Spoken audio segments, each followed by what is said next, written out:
Well, yeah, thanks very much to the organizers for putting up this great meeting and for making the mistake of inviting me to give a talk.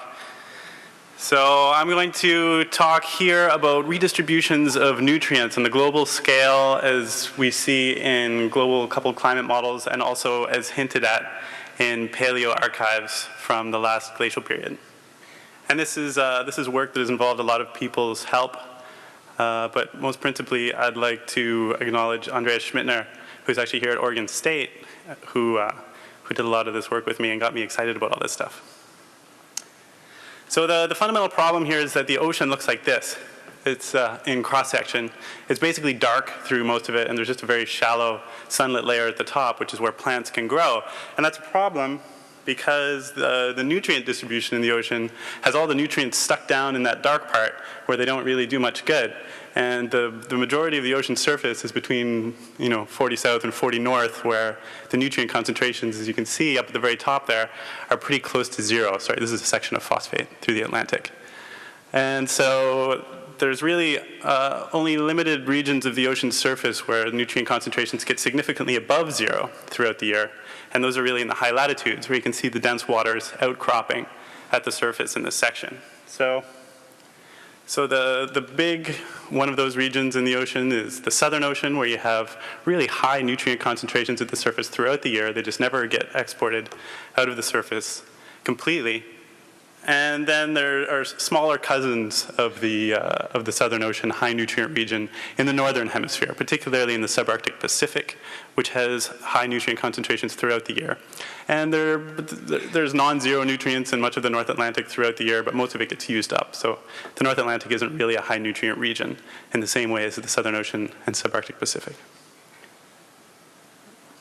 Of course, the reason that those nutrients are all stuck down in the deep ocean is because of organic uptake in the surface and sinking due to gravity. So bugs take up the nutrients, fix carbon to them, and then sink down to the deep ocean, so the nutrients are locked away in the dark part.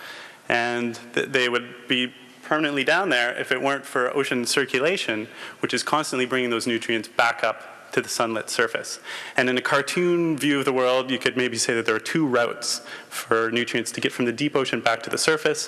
One of those is through Ekman wind-driven upwelling, particularly in the Southern Ocean, as shown by the arrow in the southern part of the Atlantic here, sucking nutrients along with the water masses from the deep ocean up to the surface. And then there's also some entrainment just through turbulent mixing across the base of the thermocline, which is what those little upward arrows in the middle are supposed to be. But there's something else that ocean circulation does with nutrients that's very important, and it's that where those high latitude regions with perennially high surface nutrient concentrations, because there's dense waters up there, those are also the waters that sink back down in order to ventilate the ocean interior. So ocean circulation is at the same time bringing up nutrients from the deep ocean to those high latitude regions, but at the same time it's pumping unused nutrients back down into the deep ocean. And that means that there's a large fraction of nutrients inside the ocean that have come from this unused surface pathway down into the deep ocean, and they haven't got there through sinking with organic matter. So they have no organic carbon associated with them. And that's very important for thinking about what marine biology does to store carbon in the ocean interior.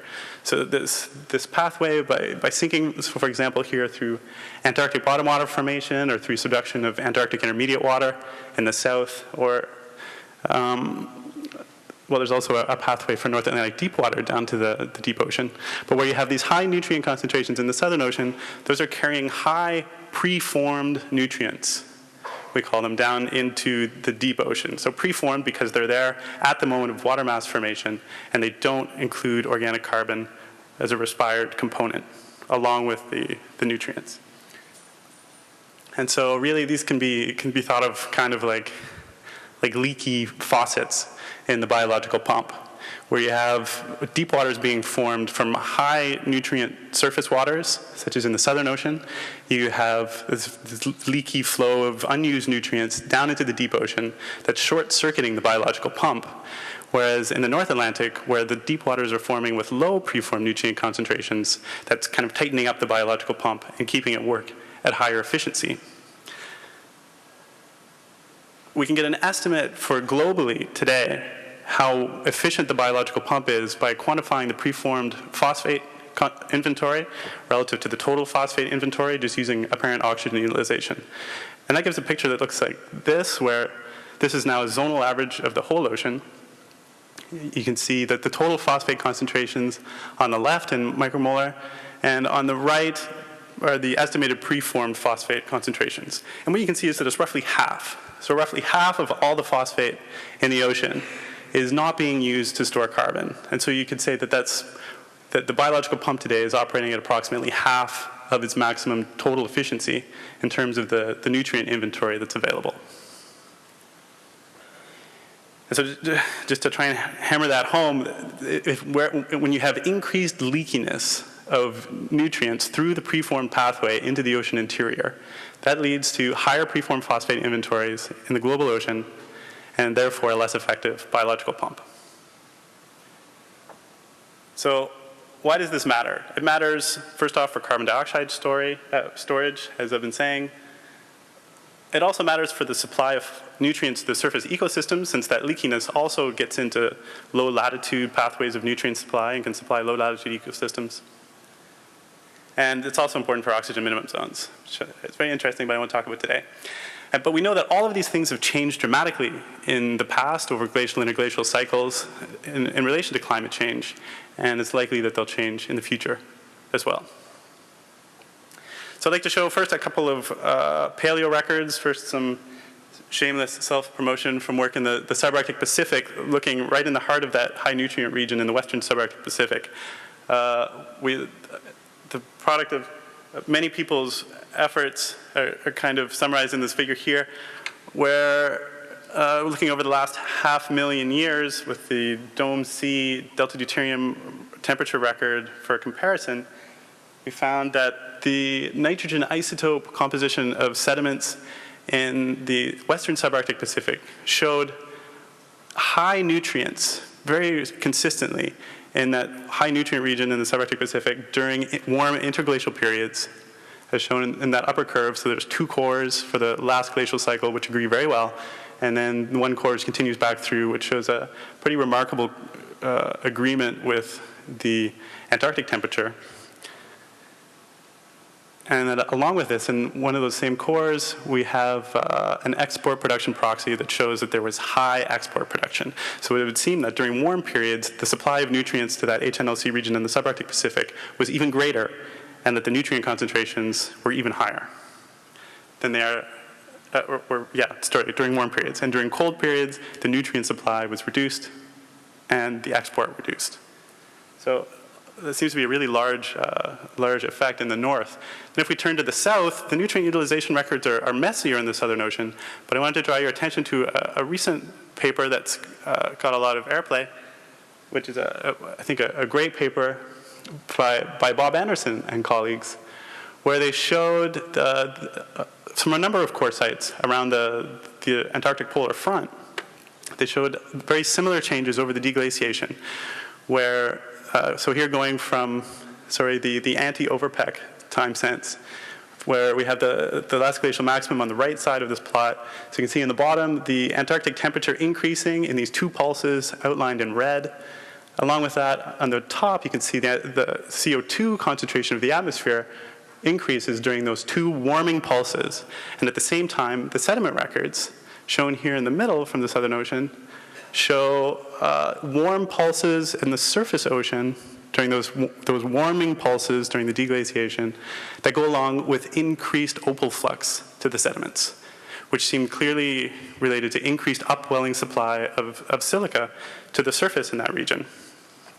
And therefore, the authors suggested that this abundant nutrient supply to the surface was associated with CO2 outgassing that explained the atmospheric rise in CO2, and suggested that this was a wind-forced response, that the southern westerlies were increasing in strength during this time and pulling up more nutrients. So I'm going to argue that that's not necessarily the case. So to summarize these paleo records, the subarctic Pacific shows that the nutrient-rich surface pool shrank during glacial periods, and the Southern Ocean records show that there was an increased silica supply during transient warming events, suggested to be caused by increased windiness.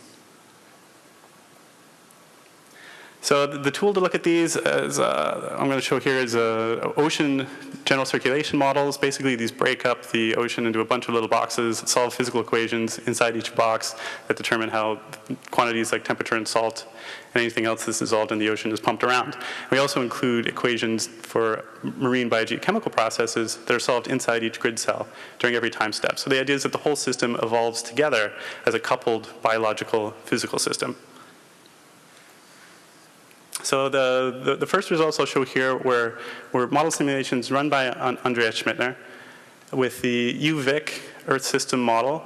And I won't describe the model in detail. I'll just show you what happened here. Andreas has done many experiments testing the response of the model Atlantic meridional overturning circulation to freshwater forcings, which shut down that overturning circulation. And then you can see the cascading effects of that overturning shutdown through the marine biogeochemical system. So shown on the left here is now, with time going the right direction, from a 3,500-year run with a freshwater forcing flux, which is shown by that top curve. So dumping a bunch of fresh water into the North Atlantic in order to shut off Atlantic meridional overturning circulation. In this model, the circulation stays dead until you kick it with an opposite freshwater forcing, which then brings it back on. So it's not important really whether or not the forcing is accurate. The idea here is just to hit the system with a big hammer, shut down the overturning circulation, and see what effect this has on the biogeochemistry. And the effect was a very clear increase in atmospheric CO2, which depended quite in a straightforward way on the length of the meridional overturning shutdown. The atmospheric CO2 in the system increased as long as the overturning circulation was shut down. And coincident with that was an increase in temperatures around Antarctica. So an Antarctic warming along with an increase in atmospheric CO2. And this model includes a terrestrial CO2 module and lots of physical exchanges of CO2. So lots of things could be contributing, well, lots of things are contributing to this atmospheric CO2 history. But when we analyzed it, we found that the dominant factor was the changes in preformed nutrients. So what was happening was that when the relatively efficient part of the circulation, the Atlantic meridional overturning circulation, when that was shut off, the overall preformed nutrient inventory of the ocean became dominated by the southern source, which increased the preformed nutrients of the whole ocean, and therefore decreased the overall efficiency of the biological pump. If that had been acting on its own, it would have been an even larger effect, as shown by the calculation in the top panel with the units on the right. And it was mitigated to some degree by changes in the terrestrial carbon uptake, which, like in Fortunat's results, go in the opposite direction to the ocean uptake. But so that seems a consistent explanation for the warming during the deglaciation, which are associated with these CO2 releases, as well as many prior warmings which happened during the last glacial period, the Antarctic warm events, which also had CO2 increases associated with them. And this is really driven by changes in the ocean density in the interior. This model has fixed winds. The winds do not respond here at all. So this really shows that you don't need changes in the southern westerly winds in order to get this warming and atmospheric CO2 release. It can be driven by changes in the oceanic density structure. It's possible that this is a model-dependent result, and the system is very complicated. And so I was then interested in trying it with different models, which is kind of what I'm still involved in doing. And so I wanted to show some new work, but this is still really work in progress that I've been undertaking with the GFDL coupled climate model. So this is the one that's being ramped up for the next IPCC report. And this includes a three-dimensional atmospheric circulation coupled to a land surface model with sea ice and an ocean model. And right, so I have some biogeochemical models coupled within the ocean. And I've been doing a few experiments with this that aren't really finished, but I wanted to show results from one experiment that's still ongoing. And this is just an idealized thing to try and get some senses for the parameter space of how ocean circulation can change in response to physical forcings and what that does to the biogeochemistry. So this is a rapid transient global cooling experiment. So I simply start from the pre-industrial ocean and then turn down the sun by 4% just to cool the whole planet and see what happens in this transient cooling state, just as an idealized kind of process. And then you simply allow the physical state to adjust to this new circulation and watch what happens. So you can see here just over the first 100 years of this run, which went for about 700 years in total, the control run stabilizes at a pre-industrial global surface average temperature pretty quickly, and the cooling run, very quickly, the surface ocean cools by about 2.5 degrees. And then from that point on, the ocean interior cools. And the winds are interesting in this run. You can see this is the zonal wind stress for the normal, so the control case at the top, and for the cooling planet at the bottom. Basically, the winds weaken everywhere in the cooling case. And you can see that clearly, hopefully, in the zonal average of the zonal wind stress. And the right panel here, where the black is the normal winds, and the green are the cooling planet winds. And you can see in particular, what's nice is that the westerlies have weakened in both hemispheres, but particularly in the south, and they've also moved equatorward, which is something that's frequently postulated for a colder world. So that seems nice. So weaker winds everywhere in the colder world. Ooh, I gotta hurry, but despite that, the overturning increases. So the normal overturning in the Atlantic basin is shown on the top, for the cooling planet on the bottom. So you can see it's mixing very strongly down to the bottom, and actually also in the Pacific Ocean. So here's the Pacific overturning in the normal case on the top, and you can see it's actually started forming deep water in the North Pacific Ocean down to the bottom because of this cooling at the surface, which is basically just hyperventilating the whole ocean because you're densifying the surface and pouring that dense water down into the abyss, despite a weakening of the winds everywhere. And this has a very clear impact on the preformed phosphate distribution. So the preformed phosphate shown for the control run on the top left is similar to observed today, whereas for the cooling planet, you can see there's this huge amount of preformed phosphate which is being poured down into the deep southern ocean as a result of this breakdown of stratification caused by the densification of the surface under this extreme cooling. And so we're building up lots of preformed phosphate, which is weakening the biological pump as a result of this weakened Southern Ocean stratification.